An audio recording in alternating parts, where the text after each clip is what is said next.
Muito bem, nós vamos então a mensagem dessa noite. O tema que nós temos usado durante este mês de abril, é depois da morte, vida. Nós estamos falando sobre a ressurreição de Jesus. Por quê? Porque no primeiro domingo deste mês nós comemoramos a Páscoa da ressurreição. E estamos utilizando todo este mês para estarmos meditando nesse momento, o dia e os dias que vieram depois da ressurreição de Jesus. Nós estamos lendo, então peço para que vocês abram suas Bíblias em João, Evangelho de João, capítulo 20. Hoje nós vamos ler do verso 19 até o verso de número 31. Evangelho de João, capítulo 20, do verso 19 até o verso de número 31. O texto nos diz assim: ao cair da tarde, naquele primeiro dia da semana, estando os discípulos reunidos à portas trancadas, por medo dos judeus, Jesus entrou, pôs-se no meio deles e disse: paz seja com vocês. Tendo dito isso, mostrou-lhes as mãos e o lado. Os discípulos alegraram-se quando viram o Senhor. Novamente Jesus disse: paz seja com vocês. Assim como o Pai me enviou, eu os envio. E com isso soprou sobre eles e disse: recebam o Espírito Santo. Se perdoarem os pecados de alguém, estarão perdoados. Se não os perdoarem, não estarão perdoados. Tomé, chamado Dídimo, um dos 12, não estava com os discípulos quando Jesus apareceu. Os outros discípulos lhe disseram: vimos o Senhor. Mas ele lhes disse: se eu não vir as marcas dos pregos nas suas mãos, não colocar o meu dedo onde estavam os pregos, e não puser a minha mão no seu lado, não crerei. Uma semana mais tarde, os discípulos estavam outra vez ali, e Tomé com eles. Apesar de estarem trancadas as portas, Jesus entrou, pôs-se no meio deles e disse: paz seja com vocês. E Jesus disse a Tomé: coloque o seu dedo aqui, veja as minhas mãos, estenda a mão e coloque-a no seu lado. Pare de duvidar e creia. Disse-lhe Tomé: Senhor meu e Deus meu. Então Jesus lhe disse: porque você me viu, você creu? Felizes os que não viram e creram. Jesus realizou na presença dos seus discípulos muitos outros sinais miraculosos, que não estão registrados neste livro, mas estes foram escritos para que vocês creiam que Jesus é o Cristo, o Filho de Deus, e crendo, tenham vida em seu nome. Meus irmãos, nós durante esse mês estamos lendo esse capítulo 20 de João. E dividimos esse capítulo em 3 partes. E essa é a terceira mensagem. Estamos então na terceira e última parte deste capítulo. O Evangelho de João termina aqui neste capítulo, propriamente dito. Sei que vocês, quando vocês abram as suas Bíblias, vocês veem: pastor, mas tem o capítulo de número 21. Né? O capítulo de número 21 do Evangelho de João é uma espécie de apêndice que o próprio evangelista escreve ao Evangelho, para falar do encontro, isso vocês verão domingo que vem, do encontro mais específico de Jesus com Pedro e de Jesus com o próprio João, o escritor. E é ali no último capítulo, no finalzinho, que nós descobrimos que o discípulo amado, que tantas vezes se faz referência neste evangelho, o outro discípulo, o discípulo amado ou o outro discípulo, é o próprio João que está escrevendo este livro. Então você não vai ver o nome do escritor João durante todo o evangelho, mas é ele é o outro discípulo, ele é o discípulo amado, ele é o discípulo que sempre esteve, possivelmente por ser o mais novo dentre os 12, sempre esteve muito próximo de Jesus. É aquele que estava assentado do lado de Jesus no momento da última ceia. O outro que estava do outro lado era Judas, mas o que estava do lado de Jesus no momento da ceia era o escritor, o João Batista. Então, aqui no capítulo 20, se encerra então a ideia, o propósito, o motivo deste evangelho. E qual o motivo? Nós lemos no último versículo, que então nos diz: estes foram escritos para que vocês creiam em que Jesus é o Cristo, o Filho de Deus, e crendo tenham vida em seu nome. Que momento é este? Que momento é este que nós lemos aqui? Nós lemos o momento em que o primeiro dia em que Jesus então, que eles têm com o Cristo ressurreto, agora já é de tarde, né? Então nós lemos aí, ao cair, o primeiro verso que nós lemos, verso de número 19, ao cair da tarde daquele primeiro dia da semana, estando os discípulos reunidos, à porta trancada, por medo dos judeus. Então, vocês percebam que é ao cair da tarde do primeiro dia da semana. Qual o contexto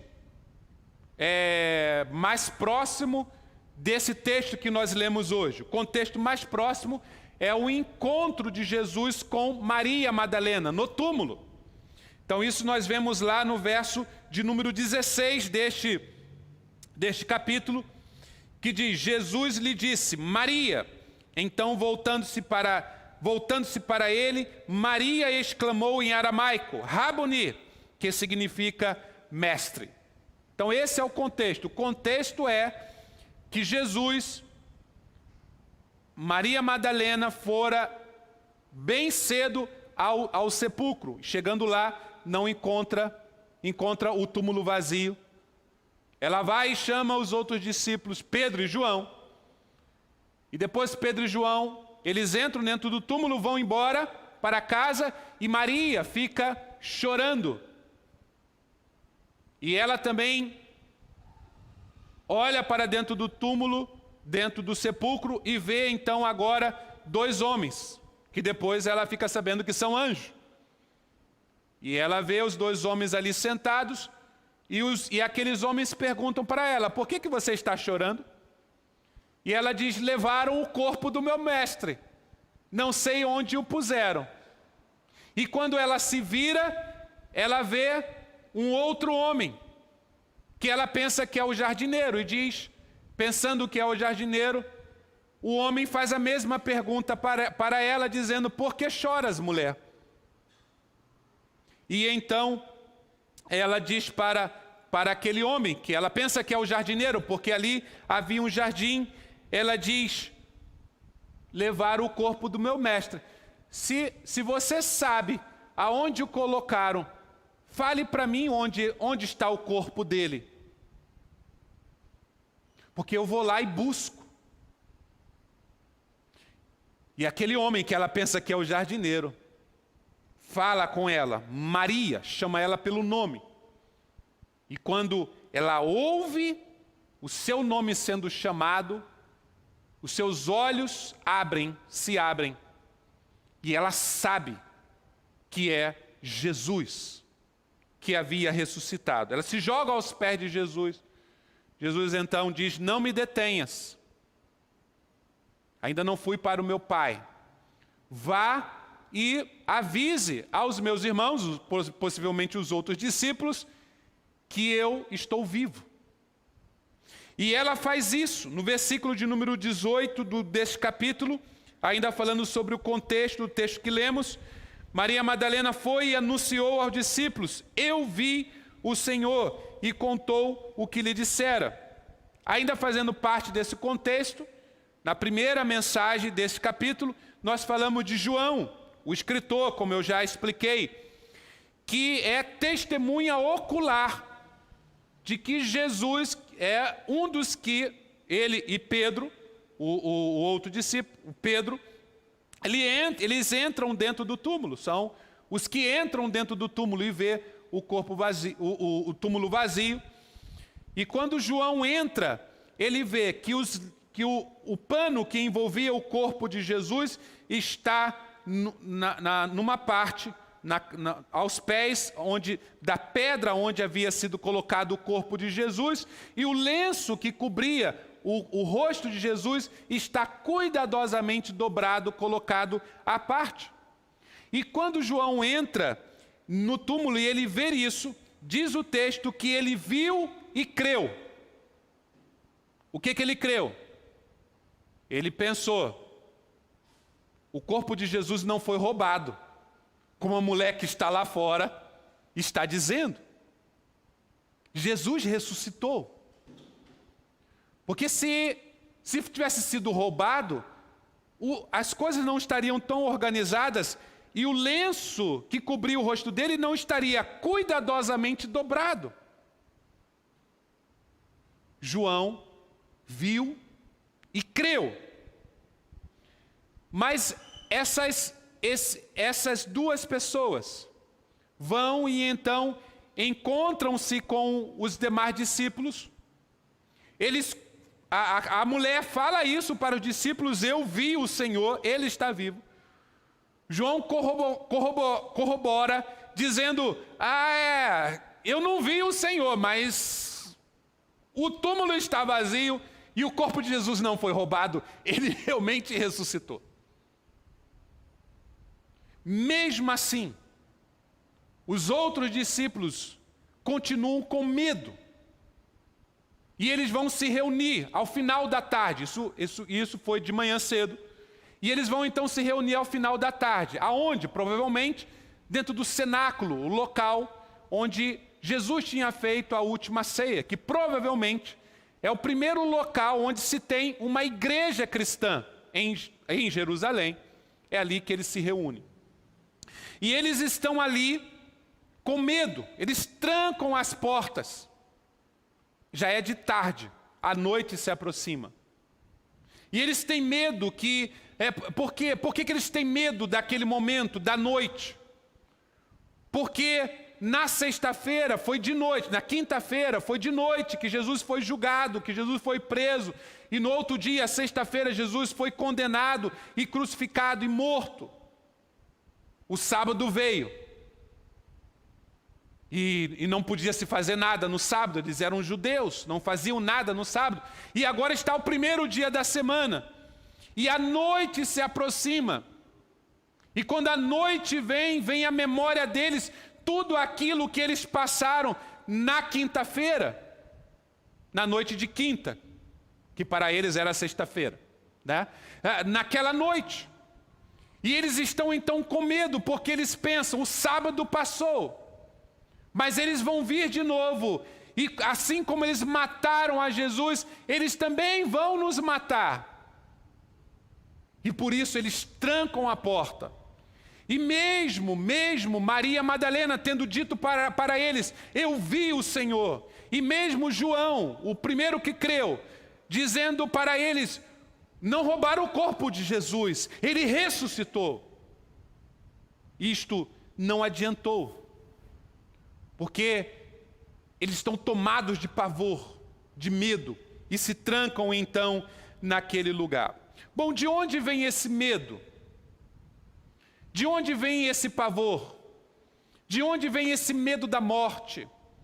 De onde vem esse desejo de sempre o ser humano se esconder de alguma coisa por medo? Como nós estamos fazendo durante todos esses domingos, a relação entre o que João está escrevendo, a criação da nova humanidade a partir de Cristo Jesus, com a primeira criação do livro de Gênesis. Quando nós vamos para o livro de Gênesis, nós sabemos de onde vem o medo. De onde vem essa vontade de se esconder, de medo das coisas. Vem lá do Éden. Vem lá do jardim, do primeiro jardim. Vem lá da primeira criação. Quando o homem então peca, nós já vamos ler esse texto mais para frente. Quando o homem então peca. Eu vou, se for possível, Reinaldo, você puder colocar já aí o texto de Gênesis. Gênesis capítulo 3, versículo 8 a 10. Lá, o homem então diz o seguinte: ouvindo o homem e a mulher os passos do Senhor Deus, que andava pelo jardim quando soprava a brisa do dia, esconderam-se da presença do Senhor dentre as árvores do jardim. Mas o Senhor Deus chamou o homem perguntando: onde está você? Ele respondeu: ouvi os teus passos no jardim, fiquei com medo, porque estava nu, por isso me escondi. É de lá que vem o medo. O ser humano, depois da queda, ele passa a ser um ser com medo, por causa do pecado. E ele passa a ser, por causa do pecado, um ser com medo e um ser que se esconde.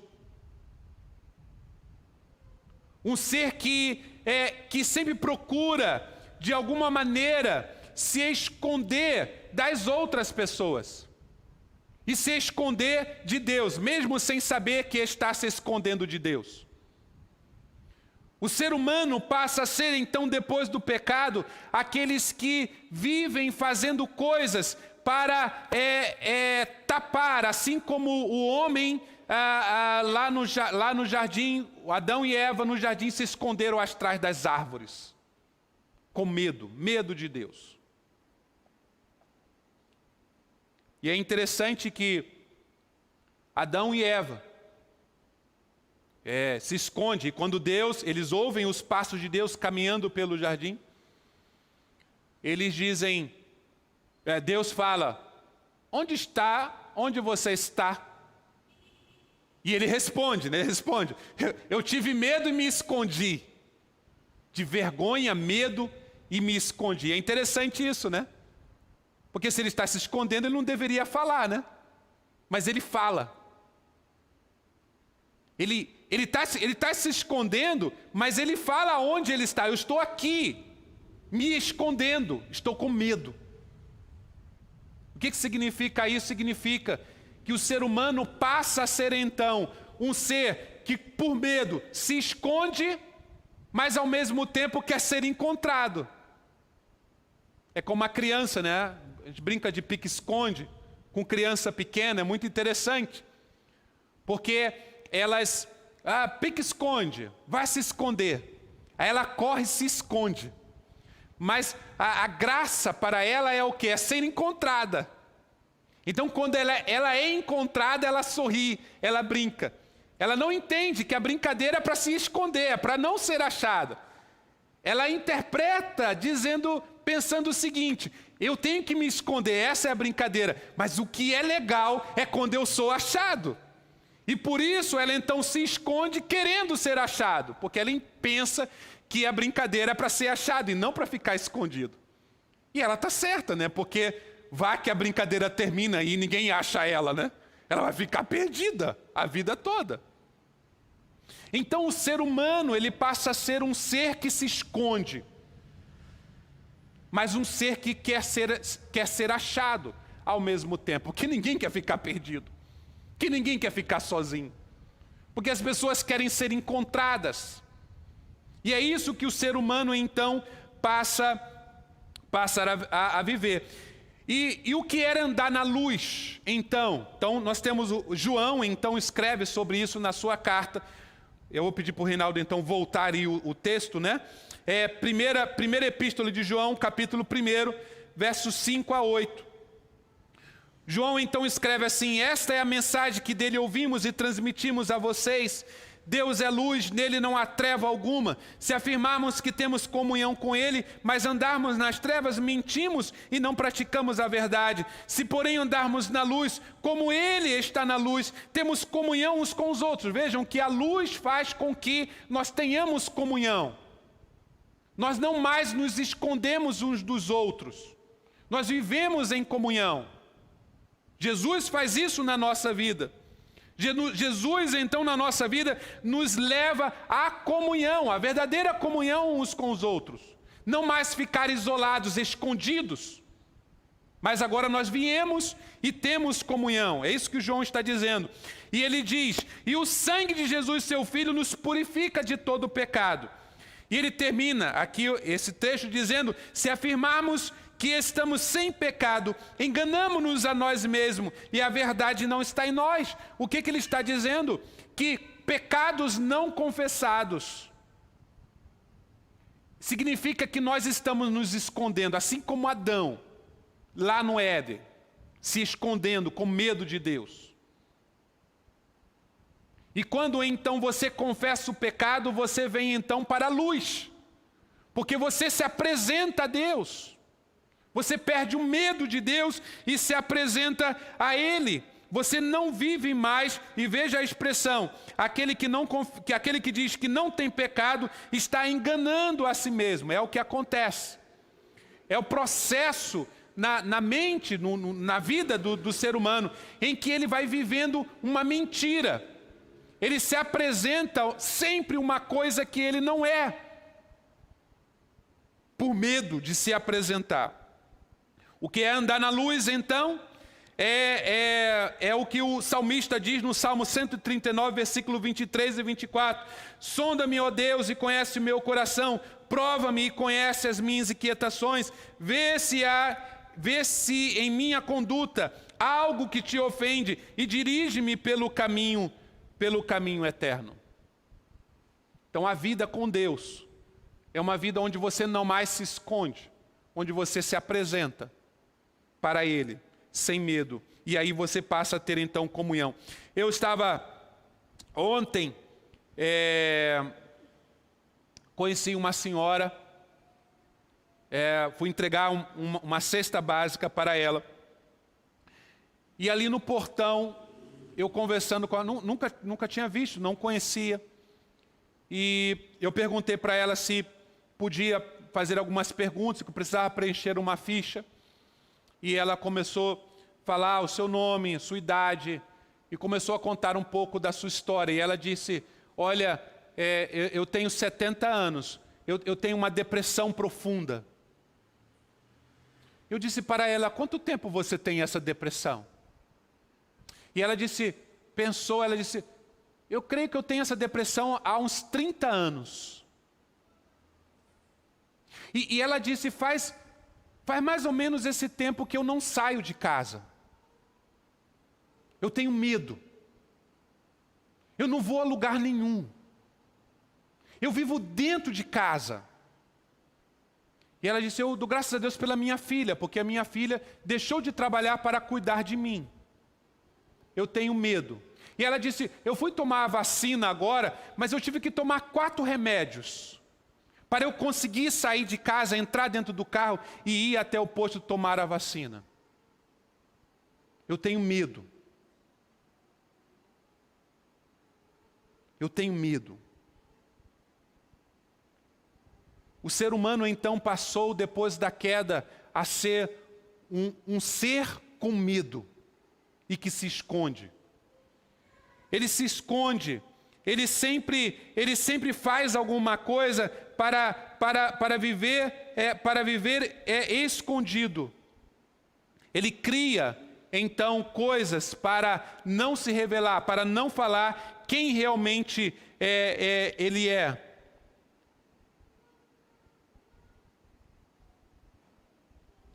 Mas essa história que nós lemos hoje, o medo se vai. Aqueles homens, eles estão trancados, com medo.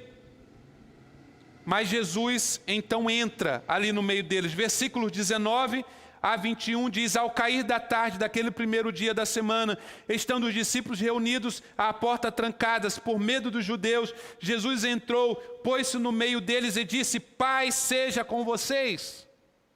Tendo dito isto, mostrou-lhes as mãos.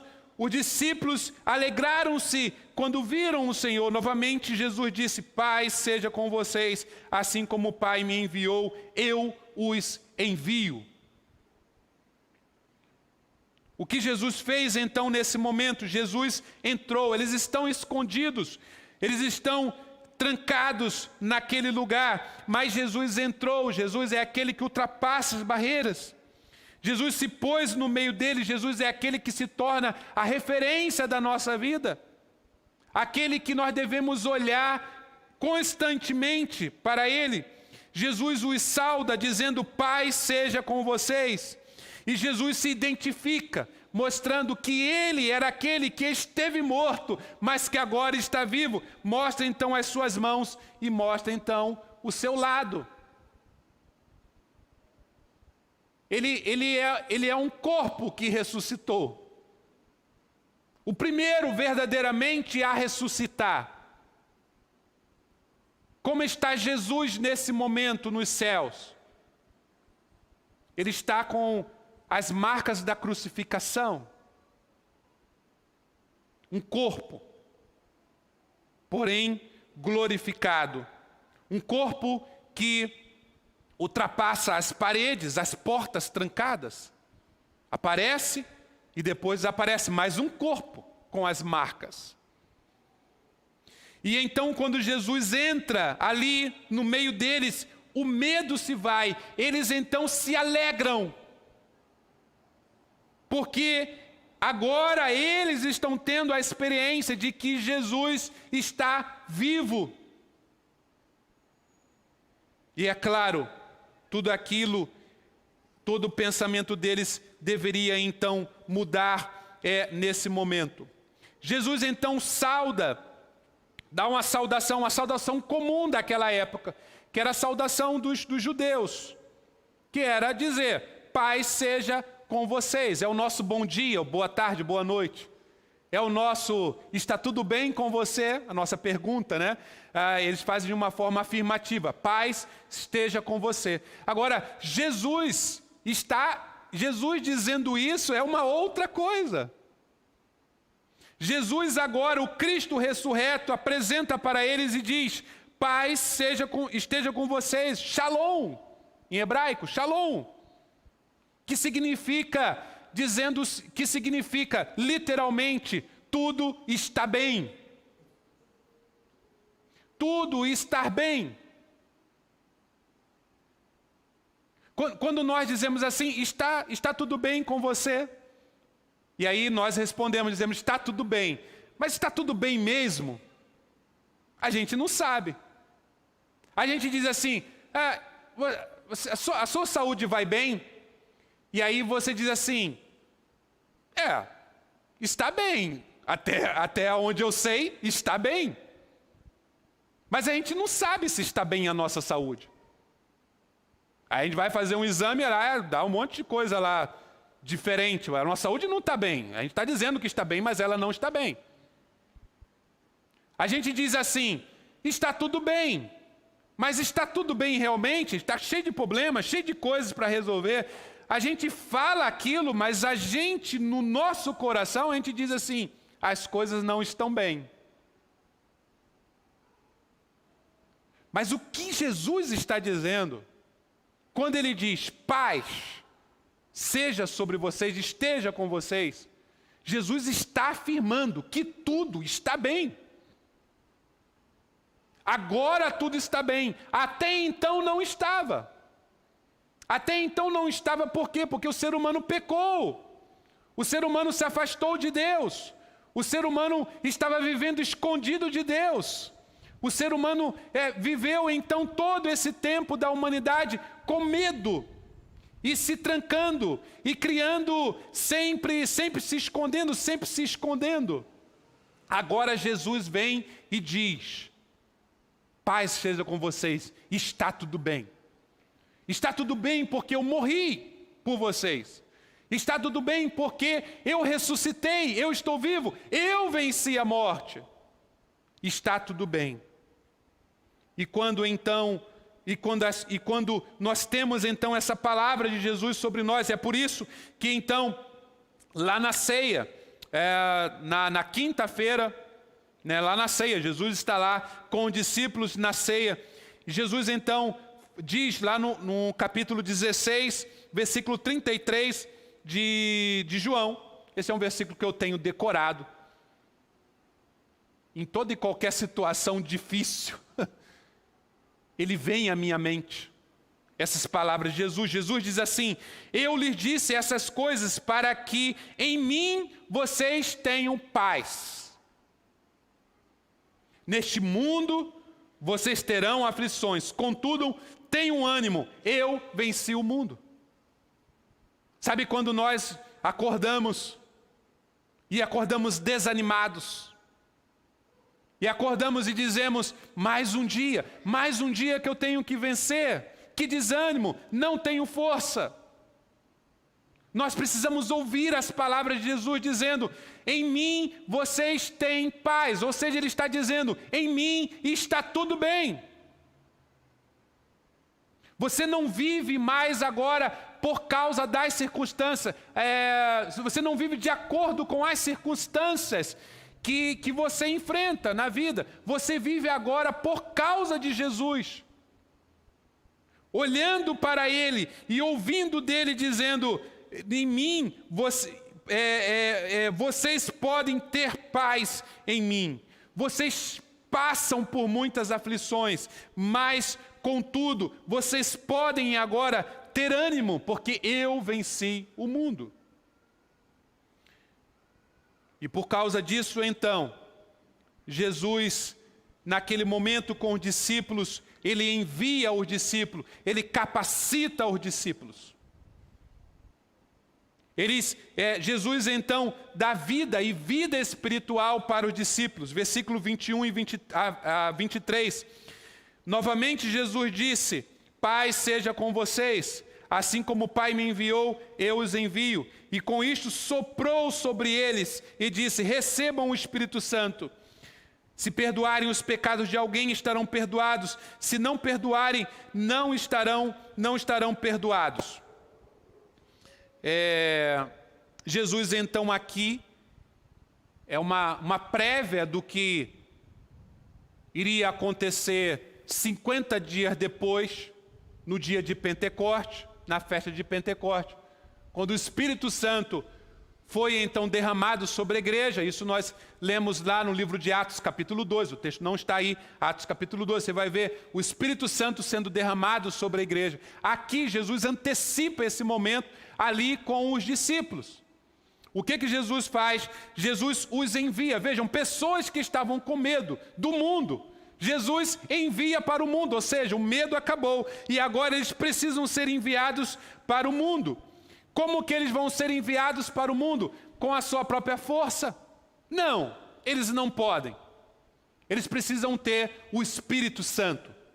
E Jesus então sopra sobre eles e diz: recebam o Espírito Santo.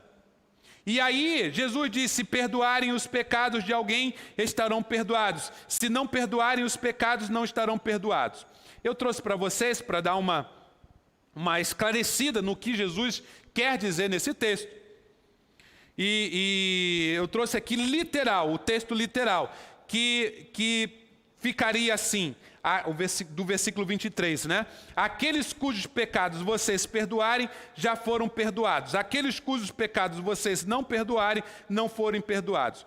Deus, é um comentário da Bíblia, Nova Versão Internacional, explicando esse texto, diz que Deus não perdoa os pecados das pessoas porque os perdoamos, nem recusa o perdão porque o recusamos. Pelo contrário, os que proclamam o evangelho estão, com efeito, perdoando ou não perdoando os pecados, de acordo com a aceitação ou rejeição de Jesus Cristo por parte dos ouvintes. Isso faz todo sentido dentro do texto, dentro do Evangelho de João. Por quê? O Evangelho de João está o tempo todo dizendo, creia. Jesus veio, Jesus se tornou ser humano.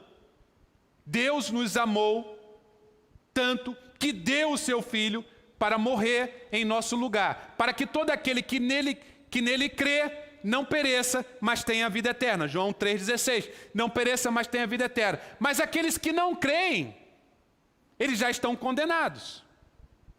Então o que Jesus está dizendo aqui é que agora, com o Espírito Santo, nós devemos sair sem medo.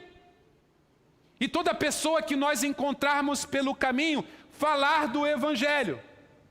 Se essa pessoa crer no Evangelho, crer em Jesus, o pecado dela será então perdoado. Se ela não crer, o pecado dela não será perdoado. Então, está a evidência clara aqui é que Jesus está nos enviando. E então, na pregação do Evangelho, pessoas crerão, outras pessoas não crerão. E aqui o texto, como nós sempre temos feito, é uma referência também à primeira criação, porque Jesus sopra sobre os discípulos. Bom, isso aconteceu na primeira criação. Gênesis capítulo 2, versículo 7, diz que então o Senhor formou o homem do pó da terra e soprou nas suas narinas o fôlego de vida, e o homem se tornou um ser vivente. Aqui João, então, está reescrevendo a criação, agora a partir de Jesus. Agora é Jesus, o Filho, que sopra, então, não para eles terem somente vida física, não somente eles se tornarem um ser vivente, mas agora para eles se tornarem um ser espiritual.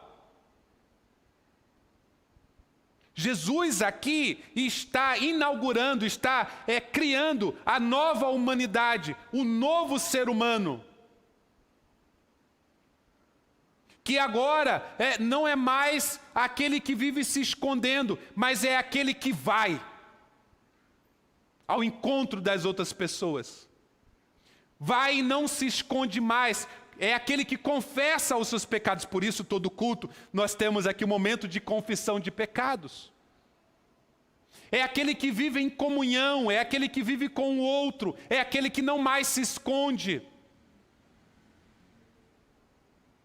Ele vai. E isso é possível através de quê? É possível porque o Espírito entra na nossa vida. O apóstolo Paulo, então, capítulo 2 de Efésios, o texto não está aí, capítulo 2 de Efésios, Paulo vai dizer, estávamos mortos em nossos delitos e pecados, mas Ele nos deu vida. Ele nos deu vida. Vida espiritual. Uma pessoa sem Jesus, ela é um zumbi. Um zumbi espiritual, quer dizer, um zumbi. Ela caminha, ela anda, ela come, ela trabalha, ela estuda, ela faz as coisas, mas espiritualmente, na linguagem bíblica, ela está morta. O que precisa acontecer com essa pessoa? Ela precisa então receber o Espírito de Deus em sua vida, ter os seus olhos abertos e ter a sua vida então transformada. É isso que Jesus está fazendo, e então fazer parte da nova criação, o novo ser humano em Cristo Jesus. Bom, é isso que Jesus fez aqui, é isto que aconteceu nesse momento. E o texto segue, e a gente descobre que não estavam todos lá. Não estavam todos os 11 lá. Tinha um que tinha faltado à reunião. Esse era Tomé. O versículo de número 20, capítulo 20, versículo de número 24 e 25, diz assim: Tomé, chamado Dídimo, um dos 12, não estava com os discípulos quando Jesus apareceu. Os outros discípulos lhe disseram: vimos o Senhor.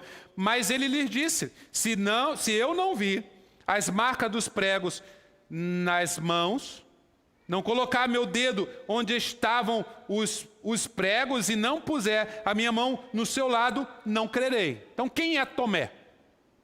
Tomé é o que falta. Tomé é o que não está presente. Tomé é o que não queria mais ir na reunião deles. Exatamente disse: para ficar trancado lá eu não quero ir. Eu não estou. A gente não sabe por que ele não foi. Nós só sabemos que ele não estava. Ele não estava. Pense aí em alguém que não está. Pense em alguém que não está aqui.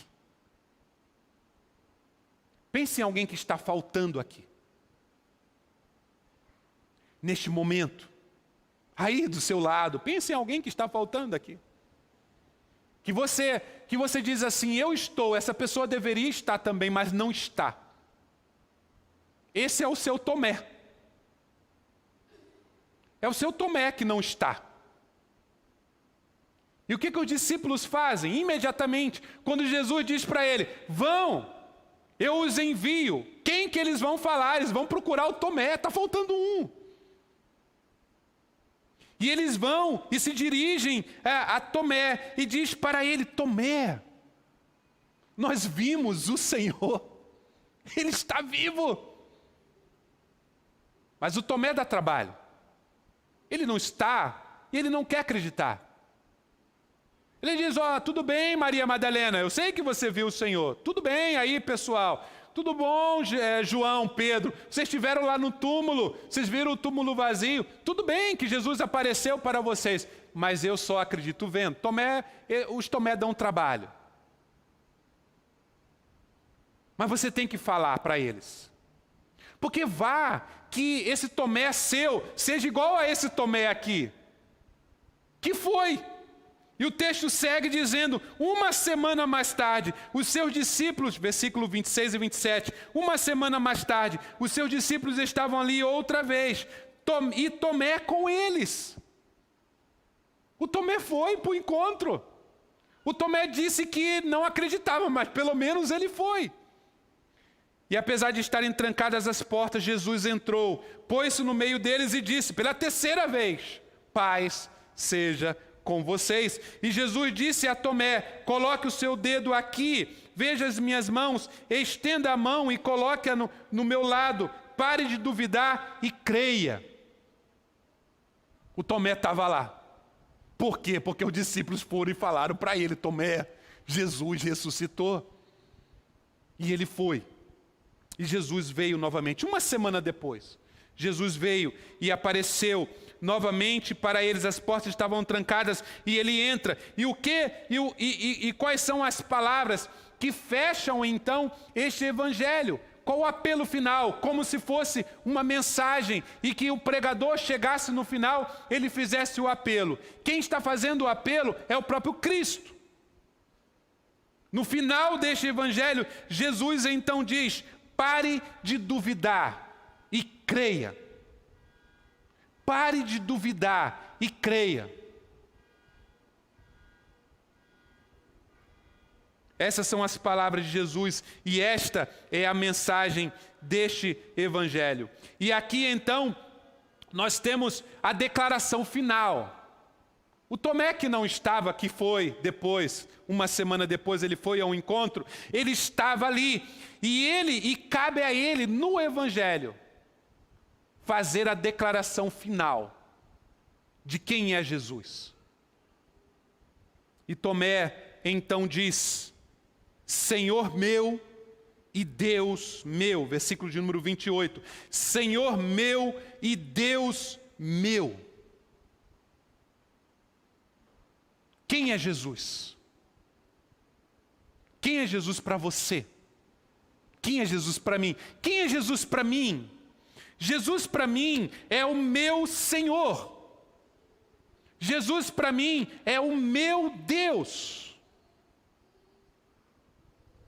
Foi para isso que este evangelho foi escrito. É para que as pessoas crescem e tivessem a Jesus não como uma referência moral, não como um líder religioso, não como uma pessoa que fez boas coisas, que tem bons exemplos a serem seguidos.